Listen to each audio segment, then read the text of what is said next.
Salam jumpa kembali Bapak Ibu dan saudara-saudara. Hari ke-11 di tahun 2024 kita akan menikmati bagaimana kasih Tuhan menutupi segala dosa, dan itu berarti kita juga akan menyampaikan kasih Tuhan kepada sesama supaya mereka juga boleh lepas dari segala kuasa dosa. Firman Tuhan dari 1 Petrus pasal 4 ayat 7 sampai dengan 10. Mari kita akan bersama-sama berdoa. Tuhan Yesus, kami bersyukur Engkau diutus Bapa untuk menghapus segala dosa kami, dan Engkau nyatakan melalui kasih-Mu, kasih besar, kasih yang tulus, kasih yang penuh kuasa, kasih yang membangkitkan. Biarlah sekarang kami hidup di dalam kasih-Mu, supaya kasih itu menolong kami untuk kami tidak hidup dalam kuasa dosa. Berfirmanlah ya Tuhan, inilah doa kami dalam nama Tuhan Yesus Kristus. Amin. Kesudahan segala sesuatu sudah dekat. Karena itu kuasailah dirimu dan jadilah tenang, supaya kamu dapat berdoa. Tetapi yang terutama, kasihilah sungguh-sungguh seorang akan yang lain, sebab kasih menutupi banyak sekali dosa. Berilah tumpangan seorang akan yang lain, dengan tidak bersungut-sungut. Layanilah seorang akan yang lain, sesuai dengan karunia yang telah diperoleh tiap-tiap orang, sebagai pengurus yang baik dari kasih karunia Allah. Bapak, Ibu, dan saudara-saudara, dinyatakan oleh firman Tuhan bahwa yang terutama kasihilah sungguh-sungguh seorang akan yang lain, sebab kasih menutupi banyak sekali dosa. Itu ayat 8 ya. Kemudian ayat 9, berilah tumpangan seorang akan yang lain. Ayat 10, layanilah seorang akan yang lain sesuai dengan karunia yang sudah Tuhan berikan kepada kita masing-masing. Nah, Bapak, Ibu, dan saudara-saudara, apakah kita sudah bisa merasakan kasih Tuhan itu menutupi banyak dosa kita, dan kemudian kita menyampaikan kasih Tuhan kepada orang lain supaya mereka juga mengalami perubahan hidup. Dosa mereka ditutup dan mereka kemudian bangkit di dalam karya kuasa Kristus. Ada seorang bapak yang tidak punya pekerjaan, tidak punya rumah atau tempat tinggal, jadi hidupnya itu sebagai pengemis, tidurnya di emper-emper jalan atau di emper toko atau di taman-taman kota. Ya, dia hidup bersama dengan anak tunggalnya yang kira-kira pada waktu itu berusia 9 atau 10 tahun. Anak ini laki-laki. Nah, ketika mereka duduk ngemis, lalu ada orang memberi. Karena orang itu kasihan pada anak yang kecil, badannya kurus ya, lalu pucat gitu. Ada orang kasih roti, tapi dengan jahat ya, bapaknya itu langsung merebut roti itu dan dia yang makan. Nah, ini aneh, orang tua kok bersikap seperti itu, tidak memberi pada anak, tetapi dia sangat ego. Dia katakan, aku juga lapar. Anak itu cuma memandang, bahwa aku dikasih sedikit Pak, enggak gitu ya. Lalu lewat lagi orang lain kasih minum, diambil lagi sama bapaknya. Nah, anak itu sangat menderita ya, kelaparan. Dia kadang-kadang kalau bapaknya sudah kenyang, ada orang kasih, yaitu bagian dia. Tapi tidak jarang anak itu juga kelaparan. Nah, satu hari ada sepasang suami istri yang memperhatikan sikap bapak ini. Mereka marah, mereka jengkel terhadap bapaknya. Tapi mereka tidak bisa berbuat apa-apa karena itu bapak yang ada bersama dengan anaknya. Ya. Akhirnya suami istri itu berkata begini, mari kita cari cara untuk memisahkan bapak dengan anak. Anak itu kalau nggak dikasih makan lama-lama mati. Sementara bapaknya itu makin ngawur. Bagaimana caranya? Lah kalau dipisahkan gimana? Ya kita harus memberi kehidupan pada salah satu. Nah, kita berharap anak ini punya masa depan. Dan kelak kalau dia berhasil, dia akan kembali mencari ayahnya. Akhirnya disetujui. Suami istri ini satu hari bawa uang. Lalu disodorkan pada bapaknya dan berkata gini, Pak, silakan beli makan, beli minum, ya. Kamu cari makanan yang cukup untuk kamu dan anakmu ini. Nah, bapaknya tuh langsung ambil uang, saut gitu aja ya. Lalu ketika bapaknya itu pergi, pasangan suami istri itu berkata pada anaknya, Nak, kenalkan, saya dan istri saya, kami adalah pendeta. Dua-dua pendeta. Nah, saya Pak Ben dan ini Ibu Ben. Lalu gereja kami itu nggak jauh dari sini. Kamu bisa lihat gedung yang di sana? Anak itu lihat. Ya, saya bisa lihat. Nah, kalau kamu mau, satu hari besok ketika kamu sudah tidak kerasan dengan ayahmu, pergilah ke tempat kami di sana. Kami akan menolong kamu. Memberi kehidupan baru bagi kamu. Tapi kami tidak berani meminta kamu dari orang tuamu, karena bapakmu kelihatannya galak. Anak itu berkata, Bapak tidak perhatian kok sama saya. Bapak itu egois. Nanti coba aja ditunggu, kan Bapak tidak akan kembali dalam 1-2 hari. Dengan uangnya dia akan pergi, bukan beli roti, tetapi beli minuman dan dia akan mabuk-mabukan dengan teman-temannya. Wah, pendeta dan istrinya kaget. Begitu kejam ke ayahmu? Iya. Lalu bagaimana? Kamu mau ikut kami? Ya, ada tempat bagi kamu di sana. Kamu tidak usah takut, kami tidak akan menjual kamu, tidak akan ngambil organ tubuhmu. Kami pendeta, kamu coba selidiki hidup kami dulu. Kamu tanya pada tetangga-tetangga di dekat gereja di sana. Akhirnya ya anak laki itu mulai terbuka mata hatinya. Ya, esok harinya dia nyebrang jalan, lalu mulai mencari benarkah ada pendeta yang baik bersama dengan istrinya yang sanggup menampung. Dan dia tanya-tanya, lalu tetangga mengatakan, iya memang mereka pendeta yang baik. Tapi kalau kamu ditampung bukan di gedung ini. Mereka punya rumah yayasan tersendiri. Supaya apa? Supaya kamu bisa mapan di sana, hidup dengan lebih baik. Dan bukan cuma kamu sendiri, di sana ada banyak orang-orang atau anak-anak yang sebaya dengan kamu. Ya.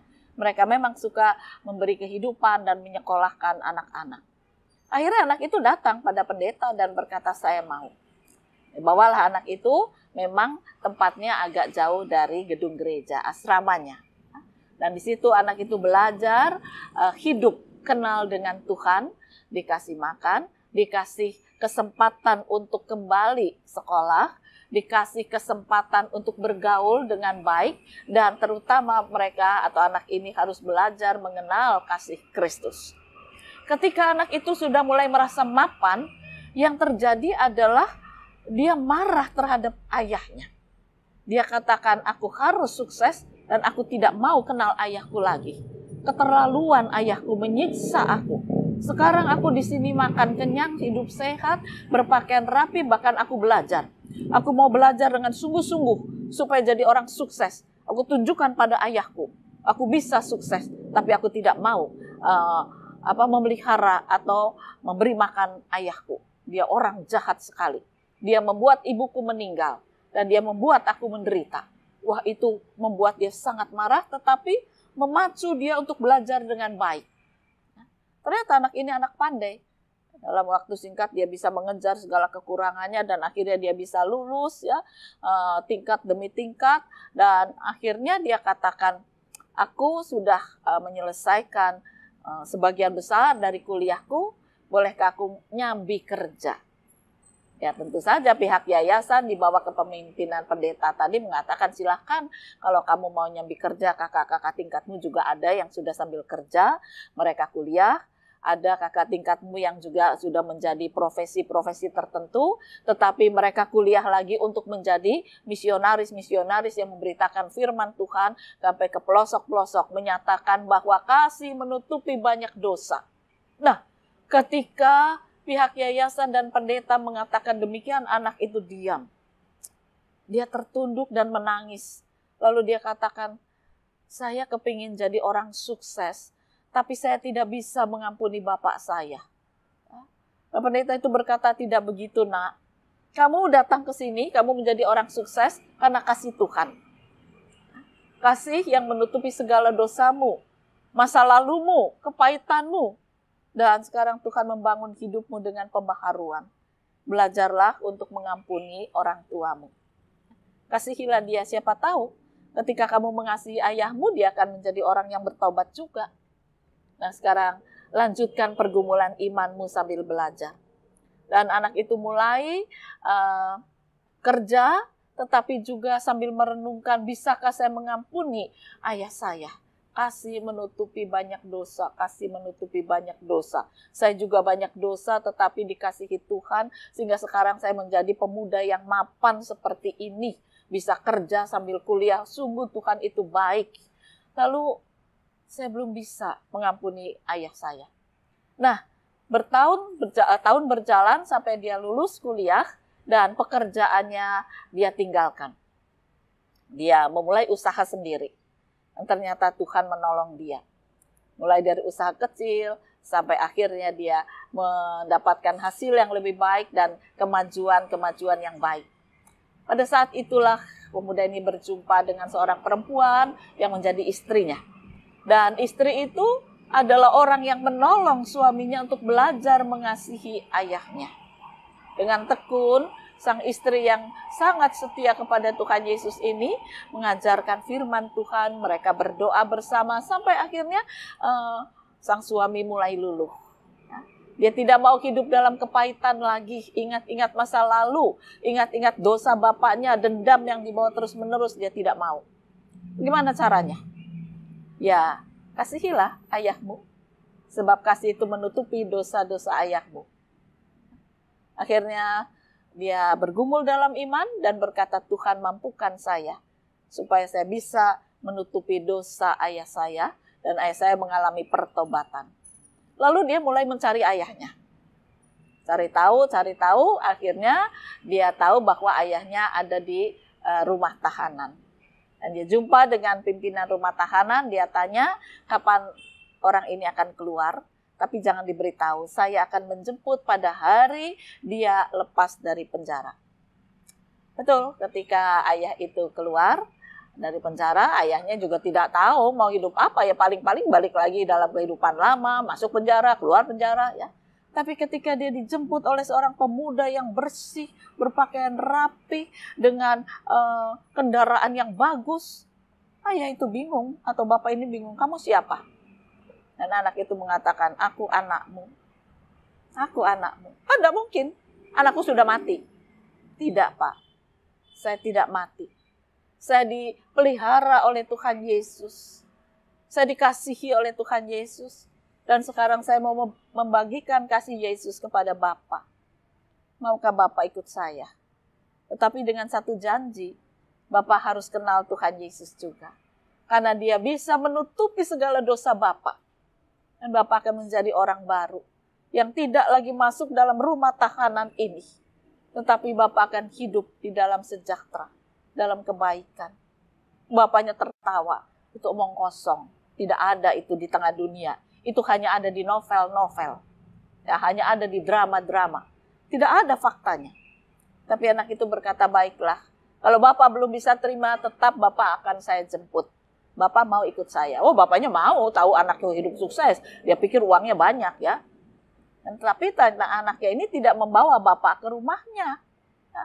Bapak itu dibawa ke rehabilitasi. Rumah rehabilitasi. Pada awalnya bapak itu berontak.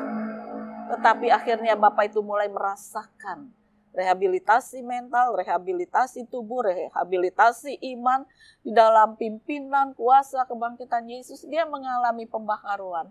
Dia menangis, Tuhan, bahwa kasih-Mu menutupi segala dosa-dosa saya dan tak karuan banyaknya. Tetapi anak saya mengajarkan bahwa Engkau mau menolong saya. Nah, itulah kehidupan yang berjumpa dengan Yesus, kasih yang menutupi banyak sekali dosa. Nah, oleh karena itu Bapak, Ibu, dan saudara-saudara, mungkin di tahun lalu ada orang yang menyakiti kita. Ada orang yang membuat kita benci dalam kehidupan ini. Dendam tak karu-karuan. Ampunilah dia.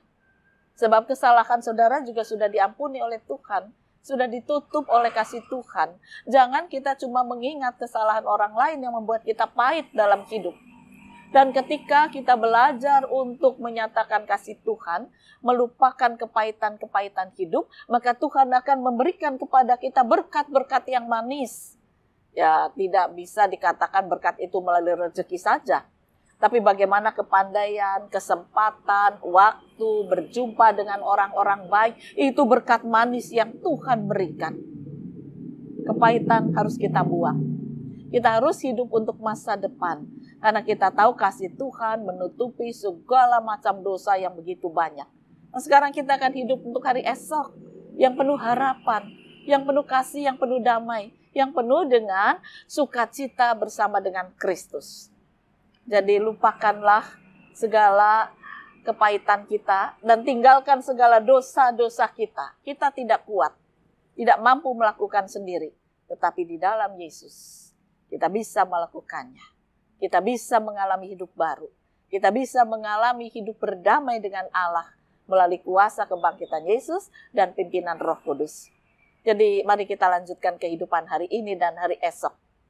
Karena kasih menutupi banyak dosa. Hiduplah dalam kasih Kristus.